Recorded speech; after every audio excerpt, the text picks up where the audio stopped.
আচ্ছা এটার কি করবেন পরে চাল ডাল দিয়ে কি করবেন? এটা খিচুড়ি রান্দা পোলা বান্ডে নেংটা পোলা বান্ডে খিচুড়ি রান্দা খাওয়াইতে হইব।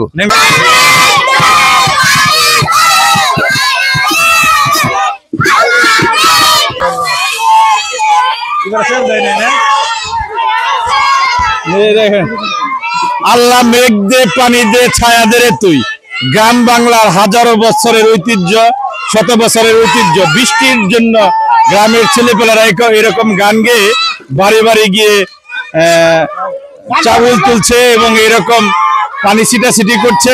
এটা কিন্তু আমাদের গ্রাম বাংলার শত বছরের ঐতিহ্য। আমরা এটাই বলবো, আমরা অনেক ছোট সময় থেকে এরকম দেখছি। প্রত্যেকটা বাড়ি বাড়ি, গ্রামের প্রত্যেকটা বাড়ি বাড়ি এরকম তারা কিন্তু যাচ্ছে এবং এরকম গান করছে এবং এরকম পানি দিয়ে তারা কাদাকাদি করছে এবং প্রত্যেকটা বাড়ি থেকে তারা চাউল নিচ্ছে এবং এই চাউল দিয়ে পরবর্তীতে তারা খিচুড়ি রান্না করে খাবে।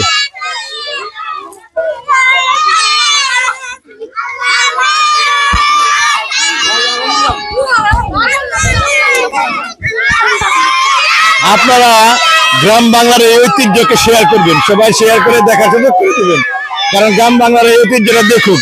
প্রত্যেক সময়ই আমরা চৈত্র এবং বৈশাখ মাসে আমরা ছোট সময় দেখতাম এরকম, কিন্তু বৃষ্টির জন্য আমরাও এটা করতাম ছোটকালে। এখনো সেই ঐতিহ্য কিন্তু ধরে রেখেছে কিছু কিছু গ্রামের ছেলেপেলেরা।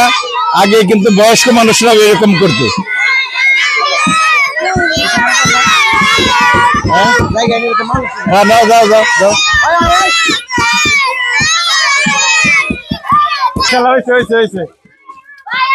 প্রত্যেকটা বাড়ি বাড়ি থেকে এই যে এরকম কিন্তু দেখেন, এখানে যদি আপনাদের দেখায় এই বাড়িতে কিন্তু তেল দিচ্ছে, এই যে রসুন, পেঁয়াজ, কাঁচামরিচ এবং চাউল এরকম প্রত্যেকটা বাড়ি থেকে দিচ্ছে।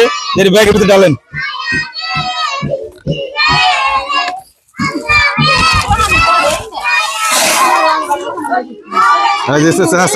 কথা নেই।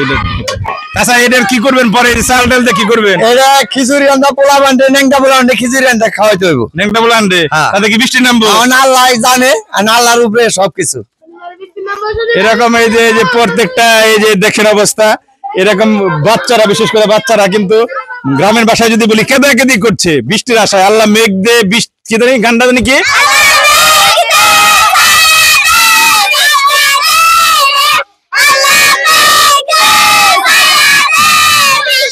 আল্লাহ মেঘ দে ছায়া দে পানি দে রে তুই। আল্লাহ মেঘ দে না, ঠিক আছে,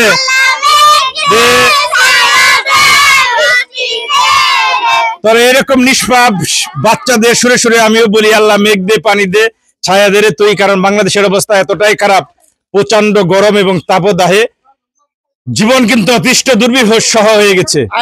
বৃষ্টির জন্য মানুষ নামাজ পড়ছে, দোয়া করছে, মোনাজাত করছে। ঠিক এরকমই শিশু কিশোররা গ্রামীণ ঐতিহ্য ধরে রেখেছে, তারা আল্লাহর কাছে প্রার্থনা করছে। এইভাবেই হয়তো যে কোনো ছেলে আল্লাহ বৃষ্টি দিক, শান্তি বর্ষিত হোক বাংলার প্রতিটি ঘরে ঘরে, তাপদাহ কমে যাক, মানুষের হৃদয়ে মনে জীবনে শান্তি আসুক, সেই প্রত্যাশা করছি। আমি জিয়া হাসান বিদায় নিচ্ছি। আসসালামু আলাইকুম। আবার দেখা হবে অন্য কোনো নিউজে।